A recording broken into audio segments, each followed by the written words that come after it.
Good morning and welcome to Morning Java, brought to you as always by Get Go Cafe and Market. Where right now, Dale, we're going to Nollins and getting us some po' boy sandwiches. Shrimp po' boys to be exact. Yes. And if you haven't had the shrimp po' boy at Get Go, you don't know what you're missing. Yes, and you're missing out. Let's talk about who the Steelers aren't going to miss out or who might surprise everyone this year. We have hashed everything. The people they should pick, the people they shouldn't pick, the trades up, the trades downs. But let's just talk about guys who everyone really hasn't decided, picked apart yet. Who's your surprise guy that could pop up in the first? If there's a surprise pick by the Steelers in the first round of this draft, I'm going to go out on a limb here. Darnell Savage. Darnell Savage, I like the guy. We've talked about him before. When I look at Darnell Savage, and this is the thing, is he runs really fast, but all of his plays are in front of him. He hits people really hard. He flies to the ball, but I'm wondering, with the Steelers' current situation at safety, they want to keep Sean Davis as a free safety, but do you draft Darnell Savage to eventually take his spot because his contract is up at the end of the year? Yeah, and that's what you're thinking here, and they also have a need there. Yes. If you look at what the roster is missing right now, with Morgan Burnett being gone. Jordan Dangerfield's next. Yeah, Jordan Dangerfield, or Marcus Allen are your next two safeties up, and Savage is better than both of those guys right now. When I turned on his tape, I saw him making, and I'm not saying he is Troy Polamalu, but I saw Troy Polamalu like closing speed. I saw him making tackles in the flats on guys where he was coming from the middle of the field, and that guy doesn't get to the line of scrimmage because he assessed the play and got there very fast and very sudden. You got that, Dolly? Headline for this is Dale thinks Darnell Savage is Troy Polamalu. That's what we're saying. So, Chris, we talked about my surprise first-round pick for the Steelers if they go that direction. If they go that direction. If they go that direction, who's yours? I'm going to go to the other side of the football because I still think that they want to add on offense and get back what they lost with Antonio Brown. Dante Moncrief isn't that. I really like Hakeem Butler as a player, and I think you look at come on, man. Listen. Oh, he dropped another one. He just dropped another one. Yeah, okay, he has some cases of the drops, but when you see this guy play, Julio Jones drops quite a bunch of passes, but I will take Julio Jones on So now my you're team. comparing Hakeem Butler. Yes, that's exactly what I'm doing.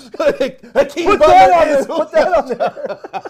Yes, but here's the thing. You look at him. He runs well. He's, 6'6"? He runs solid routes. He'll go up and fight for the combat catches. And, yes, he does have his occasional drops. But when you look at the other guys out there, yes, there's plenty of guys who have hands problems. But he is the guy who has all the skills packed into one. That's a little troubling to me at the receiver position. Yeah, but at the same time, again, you look at a lot of players. There's a lot of playmaker wide receivers out there that have the occasional case of the drops. When I see him stab for the ball, he has strong hands. I think that's going to be something that he's going to continue to work on and continue to improve. But the prospect of what he does, he'll beat you short, he'll beat you deep, and he wins the jump ball. I think you put him in this receiving core, you don't got much to worry about. See, I think you can wait on him and get him in the third round, and he's the kid out of Notre Dame. You think? I like him.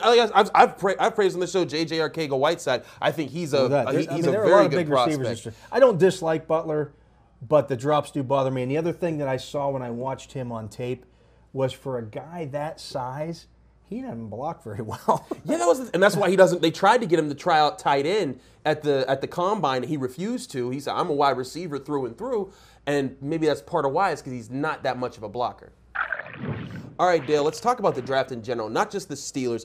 There's so much that goes into these 19 picks that'll go before them, and it all starts with the first overall pick, the Arizona Cardinals. Everyone has been talking for months.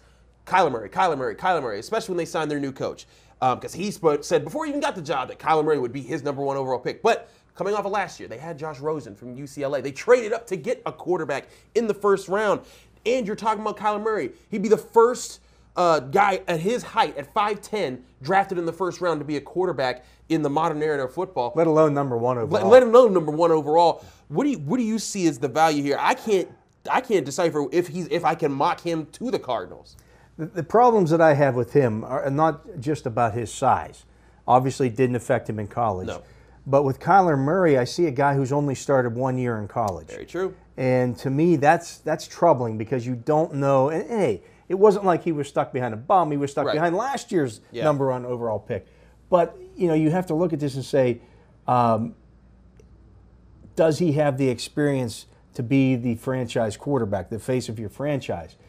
I look at this and I say, okay, if I'm breaking this down in terms of if I had that pick, okay, I don't necessarily need a quarterback. I have Josh Rosen there, who we just traded up to get last year.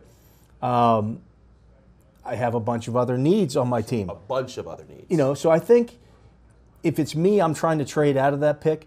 And to do that, I put the word out there because nobody's trading up to get a defensive lineman. They're not going to give you what they would give you to get a franchise quarterback. Right. So to me, I've thought all along that a lot of this might be smokescreen. Yeah, it just might be a and they're trying to force somebody to move up for that pick because, hey, let's face it, you have the number 1 overall pick and somebody wants a quarterback. That's how you get them to move up, by saying you would take that quarterback.